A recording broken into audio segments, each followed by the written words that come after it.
আসসালামু আলাইকুম এভরিওয়ান। আজকে আপনাদেরকে দেখাবো সেই কালিয়াহরিপুর ঐতিহ্যময় স্টেশন, তার আজ কি হাল সেটা আপনাদেরকে একটু দেখাবো। চলেন কারো কাছে একটু ব্যাপারটা একটু জেনে নেই। সেই স্টেশন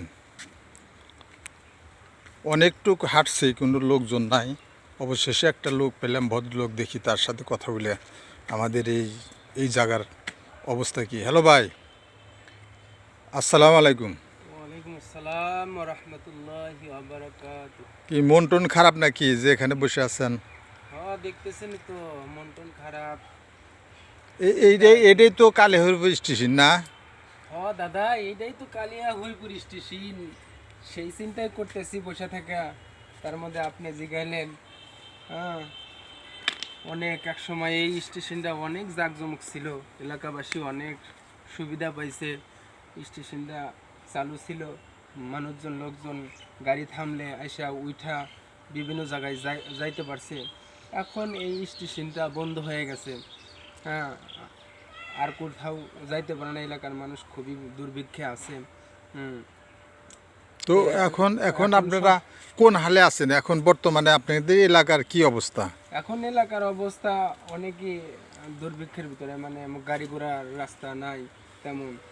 এখন যদি সরকারের কাছে আমার আকুল আবেদন, যদি সরকার উদ্যোগ নেয় স্টেশনটা আবার চালু হইতে পারে।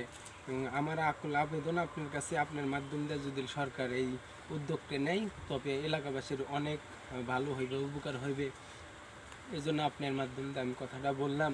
আপনি একটু সহযোগিতা করে সরকারের কাছে বলতে পারেন। আমারও সেটাই, যে আমার আবেদন যে সরকারের কাছে, সরকারের যদি দৃষ্টি পড়ে এই পুরাতন স্টেশনের জন্য, তারা যদি আবার এই স্টেশনটা আবার চালু করে, তাহলে ওই এলাকার আবার মানুষের শুরু হবে, মানুষ উৎফুল্ল থাকবে। এ কী অবস্থা! সরকারের কাছে আমারও একটা আকুল আবেদন, এই এই কালিয়াহরিপুর স্টেশনটার জন্য আবার জানি দৃষ্টি দেয় মহোদয়। আর কি বলবো? আমারও আবেদন যে এই অন্তর্বাড়ি সরকারের কাছে আকুল আবেদন, সে যেন এই স্টেশনটা আবার চালু করে। এটাই আমার এই সেই স্টেশনের স্মৃতি বহন করছে এই সে আম গাছ, 200 বছর পুরানো এই আম গাছ।